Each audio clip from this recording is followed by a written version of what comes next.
I'm a member of Alcoholics Anonymous. My name is Jay Kimball. Power greater than myself separated me from whiskey on the morning of January the 15th of 2019.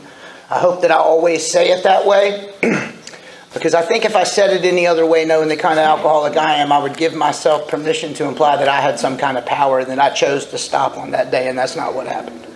I was separated. Tyler, man, happy anniversary. Tyler's one of those guys who get out of detox or treatment and call you and go, man, I'm free. And you would know he was just loose. So, over these last couple years, he's done a lot of work. And if you're wondering if this thing is working in his life and if he's recovered, this is his grandmother and his mom sitting up here next to him.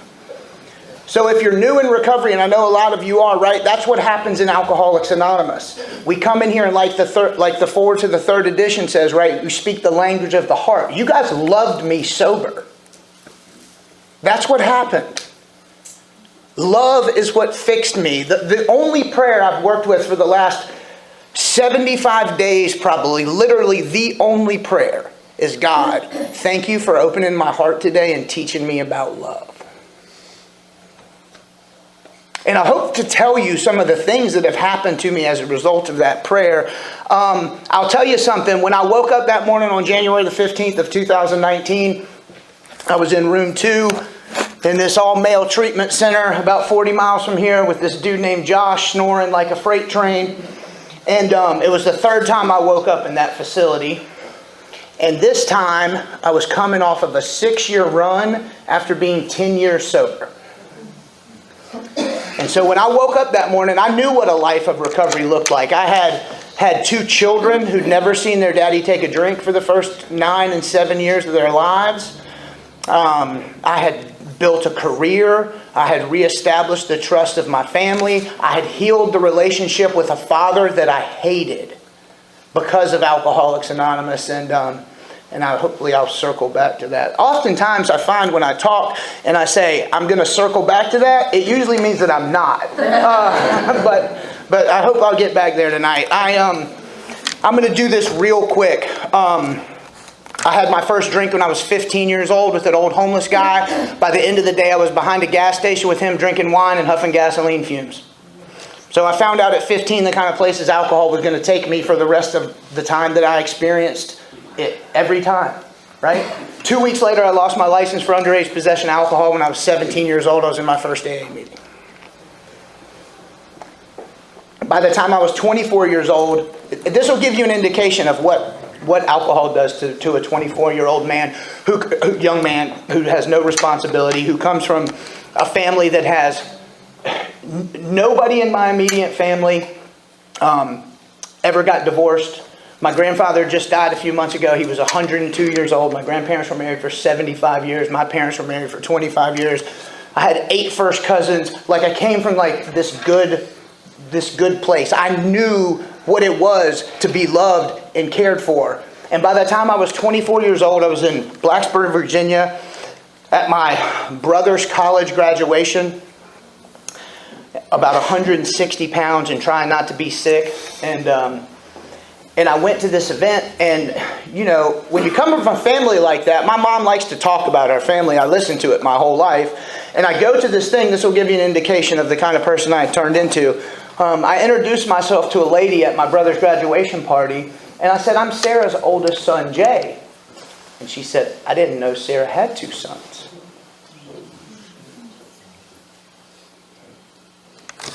I started going in and out of Alcoholics Anonymous when I was 25 years old. For the next 4.5 years, I did everything this old man told me not to do. When I met him, I was 28 years old. He was 29 years sober. He walked me into the traditional group in Greenville, South Carolina, that meets at St. Mark's Presbyterian Church on Tuesday and Friday nights. It was my home group for the first 15 years of first 10 years of actually being sober, but for 5 years I was a member of that home group and just a general nuisance. And in that 5-year period, I left that group with less sobriety than I had when I walked in the door most Friday nights. Because about halfway through the meeting, I'd have to get up and go to the bathroom. inevitably I'd come back in the room and I'd be in the corner and I would like be in the newcomer meeting, right? Because we broke into separate rooms. It's the exact same meeting. It's fascinating when I moved to Augusta and here you guys were. So, but I'd be over in the corner and nod into the wall or something. And my sponsor's wife, I remember one night specifically, was chairing the meeting. And she said, speaking of powerlessness, Jay, do you have anything you'd like to say? Give you a kind of indication of what I did the first, this old guy spoke all over the place, right? He was very well respected, and he took me with him everywhere he went. And let's say we were in Rockingham, North Carolina, and Sterling makes a talk, and I've been sober like 3 days. And some young man after the meeting comes up and he picks up a white chip. And after the meeting, I'd get over in the corner and I'd find that kid and I'd go, hey, stick around, kid. Between me and that speaker, we got almost 30 years in this thing. I got sober when I was 29 years old. I was sober for the next decade. I experienced all the things that you experience in recovery. I got free. I made a lot of amends. There was a few that I didn't make, which comes back into play a little bit later. I had 2 children. Their mother was in recovery. We built this life, and at about 5 years sober, I started getting asked to do some stuff in Alcoholics Anonymous, like go talk here or go talk there or join the board of the Alano Club or sponsor this guy or chair this meeting. And there's a 3-year-old and a 1-year-old at home. And I am too busy for all that, right? I'm hiding behind this spiritual idea that because I'm sober and I'm in AA, right? What does our book say? We think a man is unthinking and we think sobriety is enough. I completely missed what page 19 tells me to do. It says that a much more important, not just a more important, but a much more important demonstration of these principles lies before me at home. That's the very first place that it says that. Second is in my job. And third is in my affairs. And I was doing that the exact opposite at about 7 years sober. Right? Because this is my affairs. What I'm doing right now, this is my affairs. And I did that backwards, and because of that, I found myself in a marriage counselor's office at 7 years sober. The marriage counselor asked me to write a letter and come back the next week with the letter to write about what I thought was going on in my marriage. We were both very active in Alcoholics Anonymous, and you guys know if you're active in AA, right? It's like the biggest high school in the whole wide world, right? Just da-da-da-da-da. And so I had heard some rumblings around my home group and around AA about what might be happening in my marriage. And so I wrote this letter. And the letter said, ultimately it said, I think that for a multitude of reasons, Kimberly doesn't want to tell me what's going on in our marriage, but I think Kimberly's fallen in love with this fella named Scott. And I think one of the main reasons Kimberly doesn't want to tell me that she's fallen in love with Scott is because I'm Scott's sponsor. And that is, in fact, what happened. And so here I am. You ever heard around here like somebody say, his picker's broken? Right? I used to say that too. My picker's broken. Thank God for good sponsorship, because this old man taught me that my picker wasn't broken. My picker was just fine. I take the people I pick and I break them. That's what happens. I neglected her. I didn't pay attention to her. And she fell in love with somebody that paid attention to her. And you know how I know that's true? Because 13 years later, they're still together. And because of this program and the amends process that I will talk about in just a minute, every Father's Day I get a text from him that says, Happy Father's Day. And I send him one back. I never send it first. Maybe I'll get it.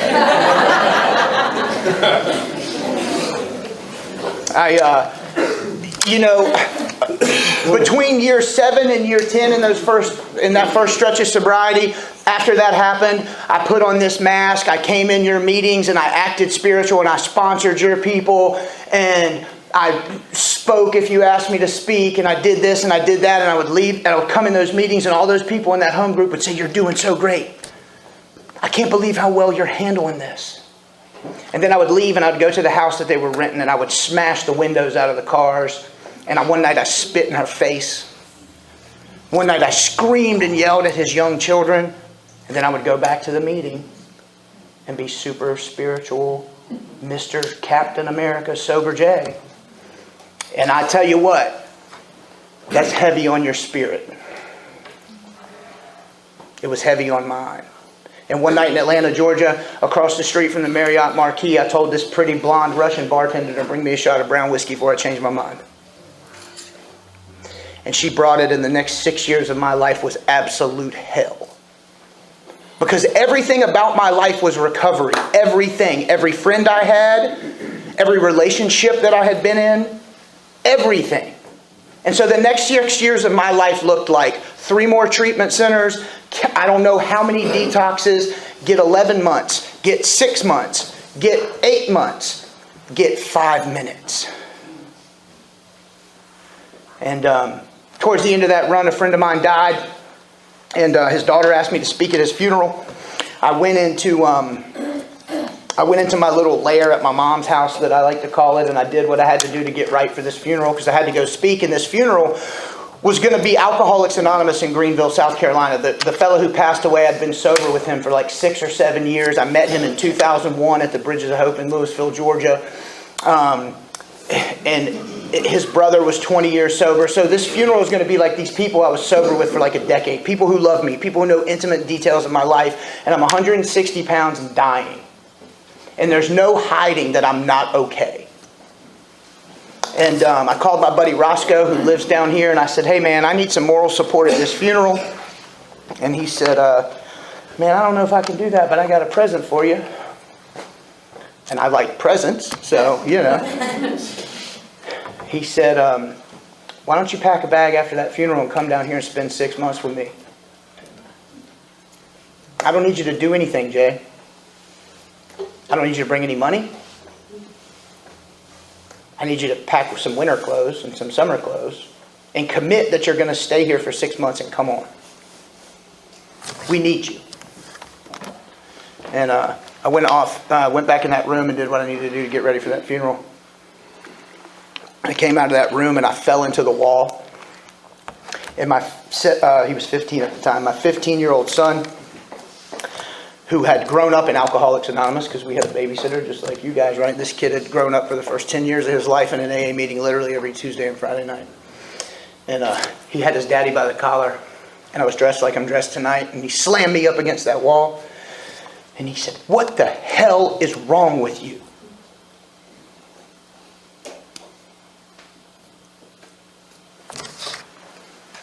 When that little boy was 5 years old, one night we were leaving our home group on a Friday night,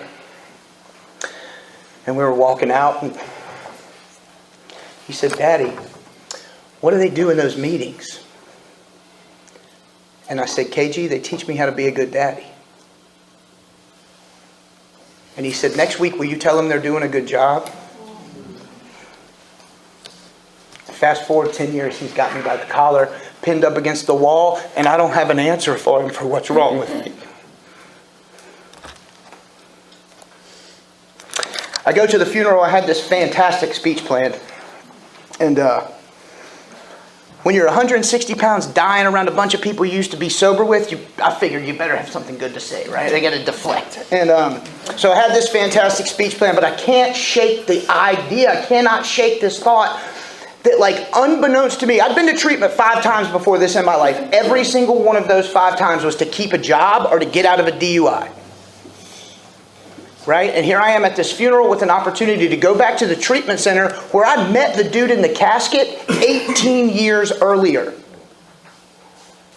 That I did not ask for.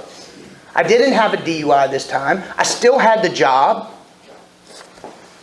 And so I got up with this fantastic speech plan, and here's what God said. Hey Andy, I see your eyes are closed, but mine have been open. I got the opportunity to go back to the treatment center we met and try to get this thing right. And that's what I'm going to do. May the 4 winds blow you safely home. And I sat down. And when I sat down, that spirit and that energy, that creative intelligence, that spirit of the universe, that God, if you will, was gone. And now Jay was just sitting there. And Jay thought, dude, did you just tell 85 sober people you could go to treatment for free? And so I had like 85 rides to treatment immediately following that funeral. I get out to this treatment center down here on January the 14th, so I woke up sober on the 15th. And they want to rush, right? They're like, there's some urgency in this, right? And I realized that there's some urgency in this step process. There's a cadence to this work. They use words like next. Like, what do you think they mean by that? Now. Launched. Rocketed. Right? And so here I'm a guy who's been sober a while. I got some experience. And they're trying to rush me into making this third step decision, right? And I'm like, hey man, have y'all ever read the big book? Look, at the end of the third step prayer, it says we thought well before taking this step. Would y'all back off? And there was some truth in that, because guys, here I am with all of that experience in recovery and 2 children in another state and possibly leaving this job. And I had to think well before I could lay all this stuff at the altar of step 3, right? And so I walk out behind the laundry shed at the Bridges of Hope, because I was the laundry man and I was washing all their underwear and I was real angry about that. And I walk out the laundry shed and I'm given this thought right here. And the reason I know that it was given to me, because thoughts that are given to me sound different. Right? They sound different. And this was the thought, and it was very simple. And it was, Jay, how much more evidence do you need that I want you sober? I was 44 years old. It was my 6th time in treatment. I had walked away from a decade of sobriety. Right? If you're a constant relapser like I was, and you're sitting here tonight, or you're at the Bluff, or the Hale House, or the Bridges of Hope, and it's your 3rd time, your 2nd time, your 4th time, but you're sitting here, pay attention. Pay attention. And that's what that thought did for me that day. It got me to pay attention. Because if I wasn't supposed to be sober, why do I keep ending up with you losers? Right? And so I walked into the laundry shed and I took a black magic marker and I defaced the Bridges of Hope property. And I took the first 3 steps. And I wrote on the wall of that laundry shed, step 1, I can't seem to fix me no matter how hard I try. Step 2, I'm willing to believe that there's something out there. Step 3, and this was my 3rd step prayer. Okay, God, show me what you got. The book also says the wording was, of course, quite optional. All right, I'm going to spend the rest of the time telling you what God's shown me. I got to write some inventory, guys. Right? I told you. You would have guessed what I had to write about. I already told you, right? I write the inventory. I'm reading the inventory to my buddy Brandon and my buddy Roscoe, and Brandon stops and he goes, Jay, how bad do you need to be right? And I said, man, I don't need to be right. I am right. And now we got to make some amends. And I'm living in this belief system that I can't make amends while I'm in treatment. They tell me at 90 days I got to go on pass, and I can't come, you got to make 2 amends while you're on pass. And so I thought, well, maybe it'd be a good thing to make amends to this company whose company credit card I have and whose computer I have, like locked in the safe in Louisville, Georgia, and they have no idea where I am. Seemed like an easy one. So I make the appointment, I show up, it's raining that morning, and I need to meet with this guy Grover who owns the company, and the lady at the receptionist desk tells me he's not there. And I thought, well, what does it say? Oh, some people can't be seen. We write them an honest letter. So I'm just going to write the guy a letter. Go out to the car, jot down this quick little super insincere letter. And I go back inside and she's like, oh, I'm sorry, he's here. I was mistaken. So I get to go back and I get to clean this up with this guy. And here I'm going to tell you the amends that really catapulted me into recovery. And it was really an amends that really touches on what 6 and 7 are really about, in my opinion, right? Because I'm not so sure that everything we're doing in here isn't about step 6 and 7, right? Return to the manufacturer. Like, what happens to a car when it gets broken? What do you do with it? Right? You take it back to the manufacturer if it has defects, right? Well, if I have defects, I have to return to the manufacturer, which is this power that we talk about, right? I'm unapologetic in talking about power and God and spirit. I remember one time early on, I was in a meeting and I was philosophizing, being a philosopher on Grateful Dead music and the energy at the show. And I'm like monopolizing this meeting. I've been sober like 35 days. And this old man pulls me after the meeting. He literally grabs me, boy. Right? And I knew he was like a grandfather to me over the end. He pulled me to the side and he said, hey, we call that God. All that nonsense you were talking about with the spirit and the moving and the music and the people, like, dude, just say God. They know what you're talking about. Use less words. So anyway, with this amends process that ties this back into this 6 and 7 thing, right? I had a buddy of mine, his name was Thomas. I was sober with Thomas for a long time. Thomas was a guy like me who liked live music and jam bands, and he owned a printing press, had a little printing machine, and he made t-shirts. And I'd been sober long enough to convince Thomas that I was sober and okay. And I said, hey man, I'm going to take a month off and I'm going to go on tour. And I'm going to sell some t-shirts and make some money. Can you front me these shirts? And so Thomas made a bunch of shirts and he gave me the shirts. And I went on tour and I got to the very first show. And I took some of that stuff that makes you real happy and gave away all the shirts.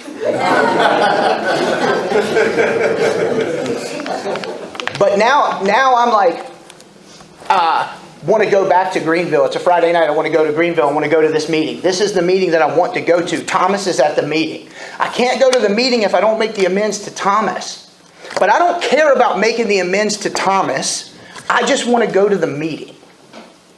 And so how does this tie into 6 and 7? Right? What does it say? Take all of me, the good and the bad. Remove enough of me that I could be useful. Okay? So all Jay's ego wants is to go to the meeting. Right?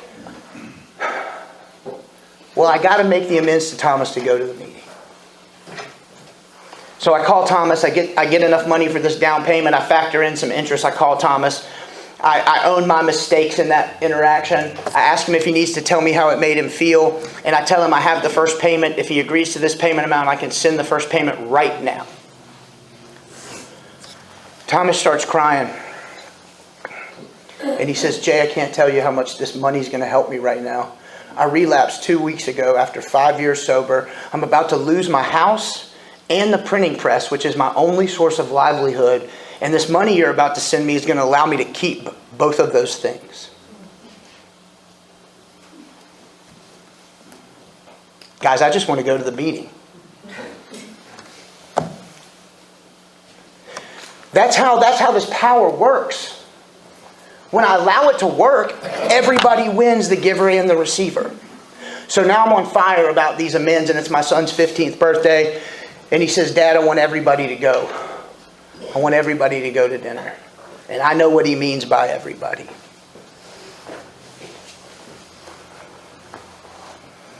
And we get to that restaurant, and that fellow walks up. We'll call him Scott. And he walks up, and I said, hey man, I need to talk to you. And we walked outside that meeting, and I said, I don't want to drink whiskey and poke myself anymore, dude. And I need to talk to you about something. I slandered your name all over Alcoholics Anonymous. I put undue pressure on you where my children were concerned. I was unfair to your children. And I owned every mistake that I was aware of that I made in that relationship. And you know what? I'm free. I'm free. A little part of me woke up again that day. Just like a little part of me woke up again that day that I paid that money back to Thomas. And the next morning when we were going to get my son's learner permit, another little piece of me woke up when I was able to make amends to their mother. And because you know what she said to me? She said, Jay, you weren't actually a bad husband. You just weren't there. I want you to, you know what you can do to make it right? You just be there for Kirsten. That's what you can do. Be there for these kids. I was not well when that old man died with 44 years sober. And I had to somehow figure out a way to clean that up with him. And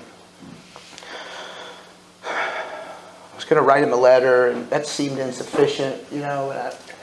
And so I was talking to my buddy Brandon, and he said, man, I owed an amends to a guy whose twin brother, you know, his brother, the guy had died, but he had a twin brother, and I found his twin brother, and I read the letter to him. He goes, I know you had a real close relationship with his wife. You know, why don't you consider reading the letter to him? And I thought, I don't like you right now. Another drastic proposal from Alcoholics Anonymous, right? And so I write the letter, and I go to their house. And this guy had a little AA room, and you walk in his house, and the room to the left was the AA room, and it was full of 44 years worth of Alcoholics Anonymous memorabilia. He had an original first edition big book, and he had he had all those, he had the magazines and the Saturday Evening Post. You know, he had all that stuff, like original copies of a super powerful room to be in. He had a crack pipe in there. The guy he sponsored one day came to his house, showed up, and said, I got to get sober, and handed him a crack pipe. He called me, he said, got me a crack pipe over here. He talked that real gruff. He kept that thing in his cabinet until the day he died. It was hilarious. He said, that damn thing burnt my hand. It was so hot when he handed it to me. But anyway, I read the letter to his wife. And, you know, she's smiling, and she just said, I know somebody who's real proud of you today. And it got me to thinking about this thing. When I was a year sober, this old man gave me this coin, and it had a coffee cup on it. And on the back of the coffee cup, it had this saying about one day at a time. It was just like a real old school AA medallion. He gave it to me for my first year sober. And even in that 6-year run, in a little fossil watch case, I had all the coins that I had ever gotten. And from time to time, when I was really drunk and with really sad country music on, probably I would dump those coins out on the bed, and I would just feel complete pity for myself. And I would just scramble to try to find that coin with the little coffee cup on it, and I never could find it. And so after I had that experience with making that amends to him, there's this other amends I got to make, and it's in Greenville, and it's to my old company that I used to work for, and I owe an amends to literally everyone in the building. And the manager of that location now is my cousin, who's also in recovery. And so this was like a 60 days this went on, right? I would go, because I go to Greenville fairly regularly because my children live there. And so I would drive to Greenville, and I have to pass this place, right? And that thing would start about Lawrence, South Carolina, going, make the amends, Jay, make the amends, Jay, make the amends, Jay. And I would drive right by there. I'll do it next time. I'll do it next time. I'll do it next time. Until finally it got loud enough, and I stopped, and I made the amends, and I made my rounds through that business, and I made amends to those people. And I saved my cousin for last. And I was a few weeks shy of being a year sober, and I went in there and I sat down with him, and I made the amends with him. And he reached into his desk drawer, and he goes, I got something for you. I was going to give it to you when you're a year sober, but I'll go ahead and give it to you now. He goes, I think it was one of your dad's medallions. And he reached in his desk drawer, and he pulled out this little medallion with this little coffee pot on it. And it was the medallion that old man had given me when I was a year sober. When my cousin was a year sober, I had given it to him. And I had forgotten all about it. It only showed up after I cleaned it up with that old man, though. I had this other thing that I had to do. I told you about that father and healing that relationship with him. And when I was a year sober, he called me. He said, son, I need you to tell me how you stay sober. And I got to share my experience, strength, and hope at every one of his AA anniversaries for the next 5 years. And when he passed away, I was 6 years sober, and he was 5 years sober, and I was holding his hand when he took his last breath. And there was not a thing left that needed to be said that wasn't said. Nothing. And before he passed away, there was one thing he asked me to do. He said, son, I want you to take my ashes, and I want you to take them to Cave Hill Cemetery in Louisville, Kentucky, and I want you to spread them with my little brother and with my mom and dad and with the rest of our family. See, my dad's family had died. I hated this man growing up. And thank God for Alcoholics Anonymous, because I never got to know, if it wasn't for AA and the spirit and the power that exists in here, I would have never got to know these things. This old man, that little brother that he wanted me to spread his ashes with died when my dad was 13 and that little boy was 7 years old. And he died of polio 6 months before they came out with the polio vaccine. He's the same age difference as me and my little brother. They're named after each other. Up until the age of 7, when that little boy died, him and my little brother's pictures looked identical. My dad had a mother who killed herself when he was a freshman in college. And a few weeks before she killed herself, some famous person had shot themselves and blown their head off. And my dad told me a story about being in the kitchen with his mom and saying, "That's a stupid way to kill yourself. What a mess. I would never do it like that." And his mom said, "Oh, how would you do it, Val?" And he said, "I'd take a vacuum cleaner hose and hook it to my exhaust pipe and run it through the window of my car and just go to sleep." And 2 days later, they found her at his little brother's grave with her car and a vacuum cleaner hose to the gas pipe. And that's exactly the way she did it. And he asked me to spread those ashes in Louisville, Kentucky. And he died knowing that his oldest son was going to do that, because his oldest son was sober. And it wasn't a few months later that his oldest son was drunk and would stay that way for the next 6 years and fail to keep that promise. Last May, I was sitting in meditation, and I was given this thought that I needed to clean this up, and how could I make this right? And how cool would it be to take my little brother out to Louisville, Kentucky this year on my dad's little brother's birthday and spread those ashes? And I had no idea when this kid's birthday was, so I called my mom and I said, "Mom, do you know when Hugh Rogers' birthday was?" And she said, "No, I don't, but let me find out." And she called me back a few minutes later and she said, "Jay, his birthday is June 10th.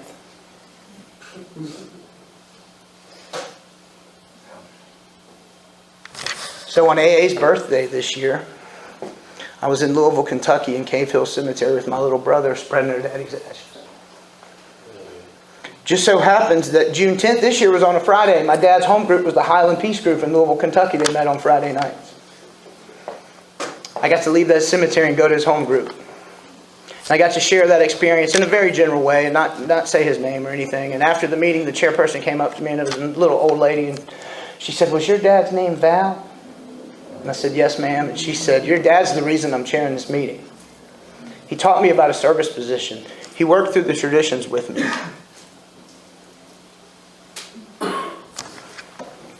I almost missed it.